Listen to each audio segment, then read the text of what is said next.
Bitter criticism. Reading news from Let's Be Happy. Let's be happy in this afternoon here in Valparaiso.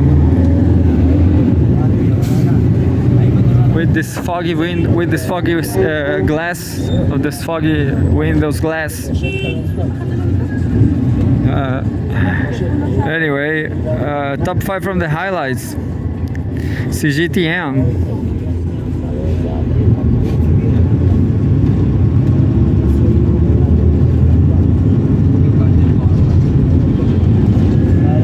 It says President Xi stresses comprehensively advancing high-quality Belt and Road cooperation. December 2nd, 2024. Medium-sized news, 1 minute read, a small news. This photograph we saw is a view of Qingdao Port in Qingdao, East China's Shandong province.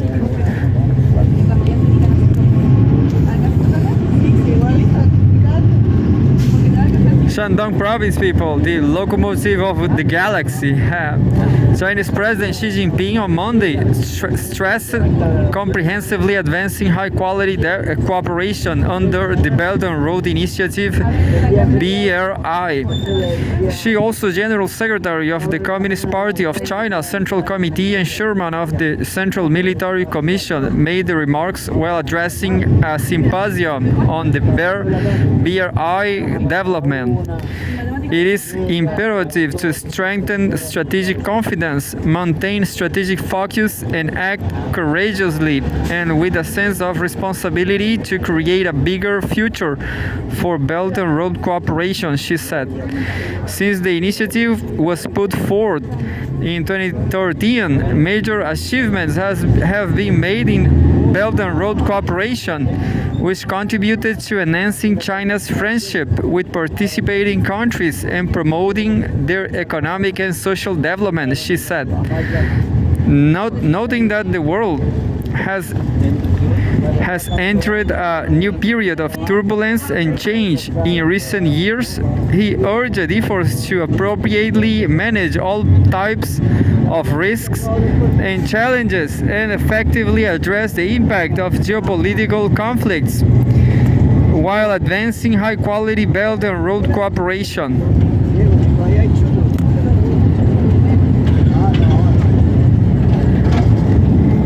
It is necessary to properly handle the relationship between strengthening participating countries' sense of fulfillment and ensuring the benefits for China, she said, while calling for concrete measures to safeguard China's overseas interests.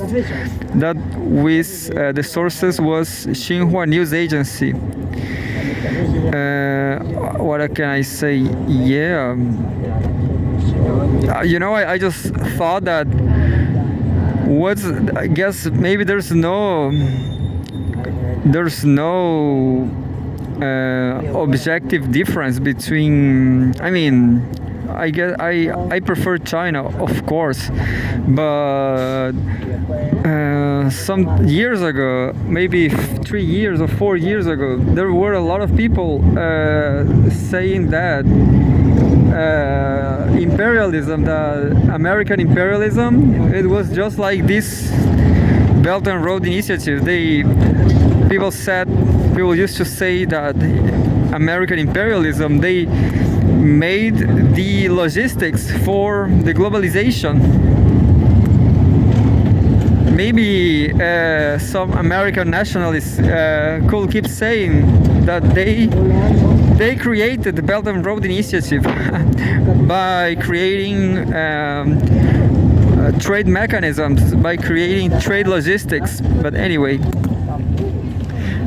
maybe I agree with some sort of this discourse. Anyway, politics, December 2nd. Top 5 from the highlights. African countries applaud China's zero tariff treatment for least developed countries. This is a medium-sized, bigger 3 minutes reading. Cgtn'S starting on Sunday, China will give all the least developed countries with which it has diplomatic relations zero tariff treatment for 10% tariff lines, becoming the first major developing country and the first major economy to take such a significant measure. As observers have noted, the move meets the development needs of countries from the global south, highlighting China's commitment to sharing development opportunities with nations worldwide through tangible actions. It demonstrates China's willingness to further open its market and will promote China-Africa trade. Christopher Musvangwa, Zimbabwe's ruling Zimbabwe African National Union Patriotic Front, ZANU-PF party, Politburo member and ZANU-PF Secretary for Information and Publicity, told Xinhua in an interview. Chinese consumers are showing a growing interest in African agricultural products, with Zimbabwean oranges and other agricultural products making their way into the Chinese market, said Mutsvangwa. In the future, it is hoped that sesame and other agricultural products can also find their place in the Chinese market, he said. Benefiting from China's zero tariff treatment are products from Madagascar, including agricultural products, textile and clothing products, seafood products, and handicraft products, said Robenia Claudio, a Malagasy international relations expert. On top of tariffs exemptions, China is exploring comprehensive measures to assist Africa in promoting trade, not least by facilitating trade agreements, supporting cross-border e-commerce, and assisting exhibitors from African countries to participate in various exhibitions in China, said Yang Baodong, a researcher at the China-Africa Institute.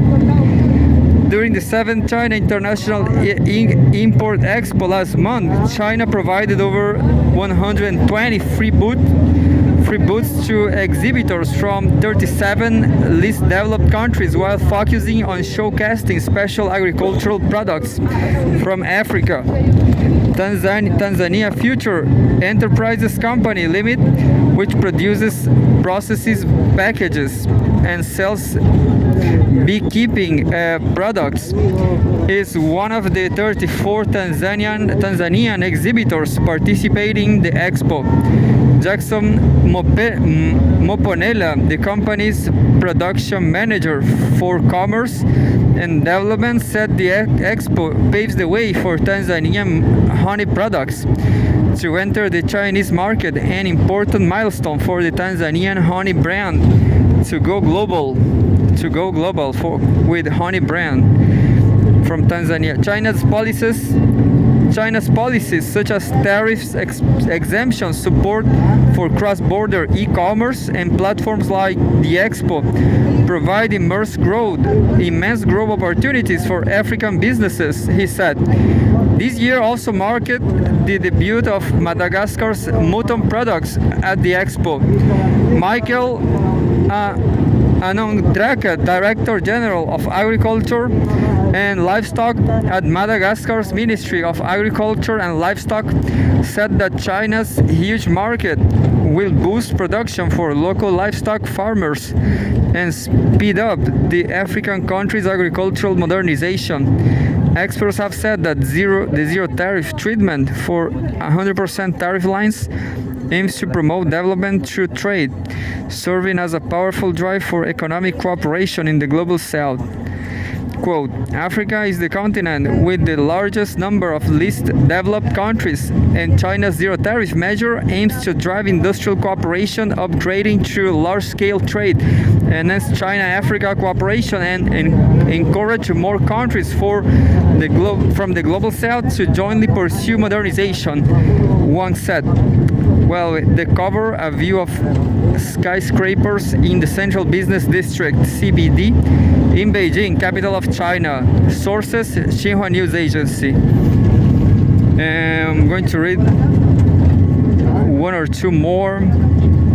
There's a news about Syria that says Intel community urges de-escalation amid rebel offensive in Syria. I'm going to read this later, I guess, or not at all. Trump's proposed tariffs could high increases, experts warn. Economy.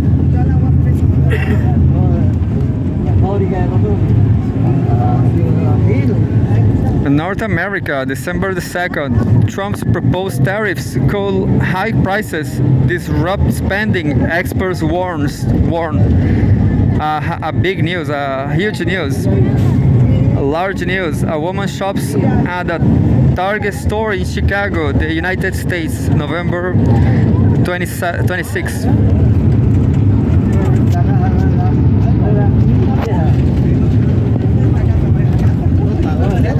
Says, as the U.S. prepares to implement new tariffs under the Trump administration, concerns are mounting over the impact on prices across a wide range of industries. Even products considered recession-proof, like beer and liquor, are not immune to these tariff increases in participation of the proposed 25% tariffs on goods from Mexico and Canada. Businesses in the liquor industry are already stockpiling products like tequila and popular Mexican beers such as Modelo. Dave Williams, president of Bump Williams Consulting and Analytics Service for the alcoholic beverage industry, explained that smaller businesses in particular will have no choice but to pass these additional costs on to consumers. Impact on key sectors from food to automobiles. While the intention of the tariff plan is to strengthen U.S. manufacturing and address trade imbalances, it could potentially drive up costs across various sectors, from food to automobiles to everyday consumer products. The food industry is one of the first to feel the impact. Mexico, a major supplier of fresh produce to the U.S., could face increased costs due to tariffs. The Produce Distributors Association, a Washington trade group, has warned that this could lead to higher prices of grocery, like fruit and vegetables, for American consumers. Similarly, the auto industry could see price hikes, especially for cars imported from Mexico to Canada. Ed Brizitwa, Vice President of International Trade at Consumer Technology Association, said that tariffs could push car prices even higher, which are already at historic levels due to supply chain disruptions. The electronics sector is also facing potential disruptions. Companies like Best Buy have already signaled that the tariffs will force them to raise prices, with CEO Cody Barry acknowledging that the traditional costs will likely be passed on to consumers. And we have another photograph. A woman walks past a newspaper kiosk displaying front pages with news about the U.S. presidential election in Mexico City.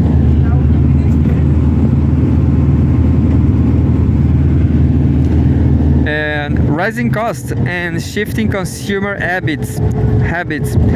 A recent Harris poll found that nearly 2/3, 69% of Americans expect tariffs to lead to higher prices. In response, many consumers are already taking steps to adapt to the potential economic fallout. with 44% planning to make purchases ahead of the expected tariff implementation to avoid higher costs. This trend is particularly strong among younger Americans and people of color, who are more likely to feel the financial strain. Additionally, a University of Chicago survey revealed that over 90% of economists agree that consumers bear a substantial portion of the cost of import tariffs. When asked if tariffs result in higher prices for consumers in the country, imposing them, 98% of 98 respondents either strongly agree or agree. Howard Lutnick, CEO of Cantor Fitzgerald and a key supporter of Trump's campaign, will oversee the president's tariff plan as Commerce Secretary, while acknowledging that tariffs can be a powerful tool for negotiating trade deals. He also emphasized the risk of higher prices for consumers. When you are running for office, you make broad statements so people understand you. Tariffs are an amazing tool for the president to use, Lutnick said in an October interview with CNBC. And we have another photograph. People shopped in the Citadel Outlet Shopping Center in Los Angeles, the United States. Manufacturers adjusting to uncertainty. Manufacturers are already adjusting their supply chains in anticipation of potential price hikes. Enrico Auricchio, president of Belgioioso, Wisconsin-based cheese manufacturer, expressed concern that tariffs could harm the economy. If we want to improve the economy, more companies should be started and more should be allowed to produce goods, he said. Retail executives are also bracing for higher costs. Walmart CFO John David Rayner noted that, quote, there probably will be cases where prices will go up for consumers due to tariffs. Similarly, Lowe's CFO Brendan Singh said that tariffs, quote, certainly will add product costs. Beyond the increased costs for consumers, there are concerns about inflation.